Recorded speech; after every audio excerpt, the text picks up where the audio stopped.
Il-Partit Nazzjonalista kien għadu u jibqa l-akbar u l-aqwa difensur ta' dak li għamilna Maltin u Ewropej. Ek qal il-kap tal-Partit Nazzjonalista Adrian Delija feluq il-Kunsill Ġenerali Straordinarju li approva l-manifest elettorali tal-partit għall-elezzjoni tal-Parlament Ewropew. U qal li l-Partit Nazzjonalista ħoloq il-viżjoni Ewropea għal pajjiżna fil-waqt li għal-Gvern Soċjalista l-Ewropa qatt ma kienet super favorita. L-istess bħalma l-kunsilli lokali qatt ma kienu super favoriti. Il-Partit Nazzjonalista illi naħseb issa huwa ċar illi qed jersaq lejn dawn l-elezzjonijiet bħala verament il-Partit tal-Ewropa, verament il-Partit propożittiv, verament il-Partit illi jrid ibiddel u jtejjeb il-ħajjet tan-nies.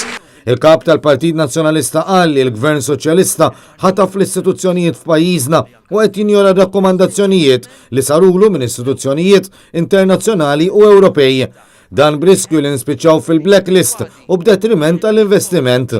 Kompla li bemilu il-Gvern kisser ir-reputazzjoni ta' pajjiżna b'teddida għal settur importanti għall-ekonomija bħas-settur tas-servizzi finanzjarji.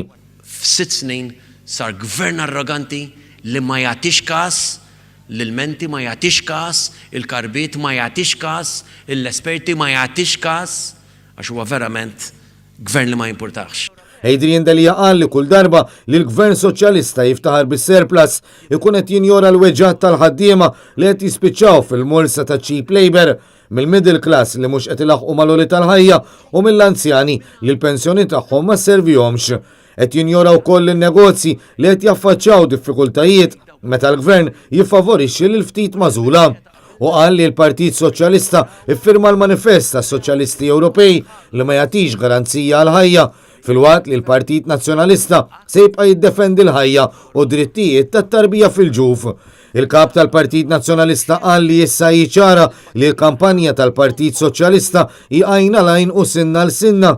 Minflok il-Partit Nazzjonalista ma jriġ politika tal-mibeda, iżda politika tat-tama għax nemnu f'pajjiżna u fil-ħiliet tal-Maltin u l-Awċin. Ma rridux politika ta' mibeda, imma rridu politika ta' tama. Irridu politika li temmen f'pajjiżna. Politika li temmen fil-Maltin u l-Awċin fiż-żgħażagħ tagħna. Politika li tħares il-qudiem u tara fl-Ewropa opportunitajiet bla qis. Adrian Delija qal li l-Partit Nazzjonalista se jkompli jitkellem dwar il-bżonnijiet tan-nies u diġà ħabbar ammont kbir ta' proposti konkreti. Il-Partit Nazzjonalista qed jersaq lejn l-elezzjoni tal-Parlament Ewropew bl-aqwa kandidati li jistgħu jirrappreżentaw lil poplu grazzi wkoll għall Partit Popolari Ewropew li hu l-akbar grupp fil-Parlament Ewropew.